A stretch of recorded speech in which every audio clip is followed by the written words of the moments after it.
You've probably heard of this law, right? It's something pretty much every manager has in their back pocket, especially when they're handing out those super tight, super stressful deadlines. So today, let's really dig in and ask, is this thing even real?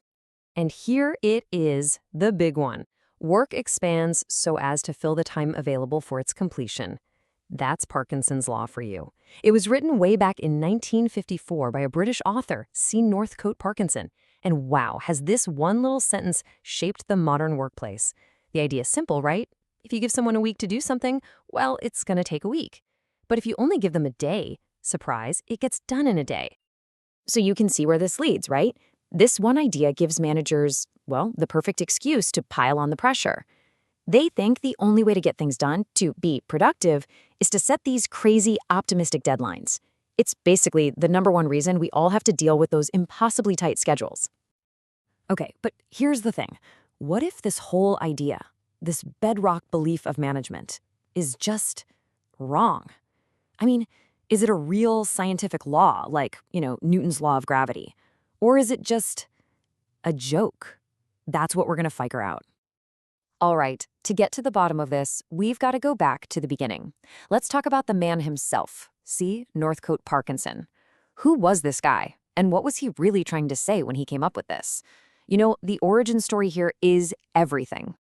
So let's just put these two side by side. You've got Newton, right? A scientist. He used hard data, the scientific method. His laws are, still holding up the universe. And then you have Parkinson. He was a humorist, a satirist. He didn't collect any data, zero. His law wasn't some big scientific discovery. It was a funny, witty jab at government bureaucracy that just happened to catch on because, well, it was hilarious and relatable. And that right there is the key. Parkinson was talking about stuffy old bureaucracies, or maybe people weren't super passionate about their work. But that's not what most modern teams look like, is it? Think about it. If you actually like your job, if you get that buzz from finishing a project, why would you want to drag it out? You want that feeling of accomplishment. You're probably just as excited to get it done as your boss is. Okay, so if we're saying it's not a real law, we need some proof, right? Well, lucky for us, some researchers actually decided to put this thing to the test. Let's dive into some really surprising data from a study done back in 1985 at the University of New South Wales. So, these two researchers, Michael Lawrence and Ross Jeffrey, they looked at 103 actual real-world projects, and their question was pretty simple. Does productivity change depending on who sets the schedule? Was it the boss, the person actually doing the work, or maybe somebody else entirely? All right, let's look at the first bit of data. On the one hand, you have projects where the supervisor alone set the deadline. Their productivity score? 6.6. Okay, but then look what happens when the programmer sets their own timeline. Boom, the score jumps up to 8.0. Now, at first glance, this seems to prove what a lot of people think. Just let people set their own deadlines and they'll be more productive. But hold on, because that is not the whole story. And here is where it gets really interesting. The researchers also looked at projects where a totally separate person, a systems analyst, made the estimate. And their productivity score? A whopping 9.5.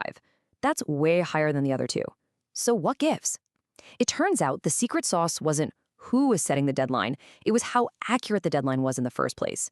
The systems analysts were just, better at estimating the work.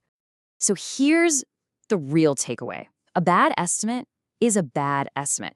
It doesn't matter if it comes from your boss or if you were the one who was way too optimistic. When you're stuck with a totally unrealistic deadline, it's just a motivation killer. It puts you in this no-win situation, and that just sucks the energy right out of you. But wait, there's one more. And honestly, this is the one that just blows my mind. The researchers found 24 projects that had, get this, no estimate at all. No schedule pressure. The boss was basically like, hey, just let me know when it's done. And their productivity score?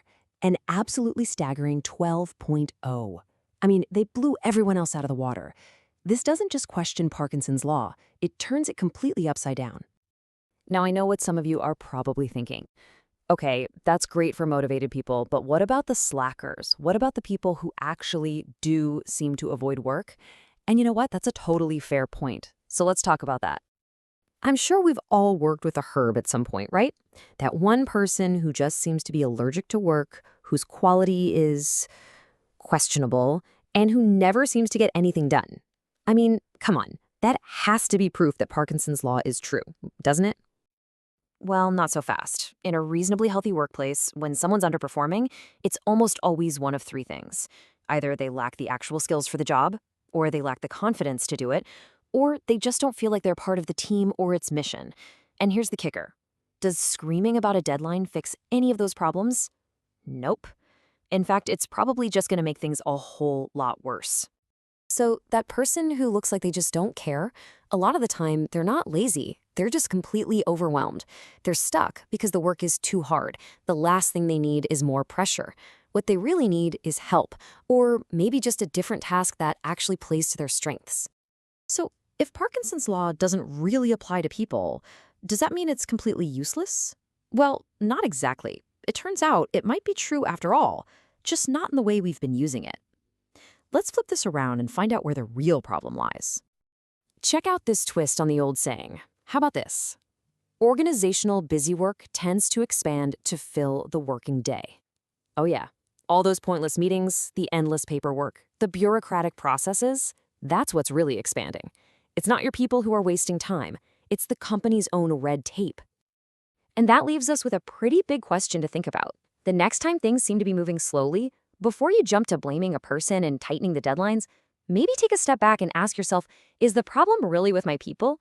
Or is my company's own busy work the thing that's actually getting in the way?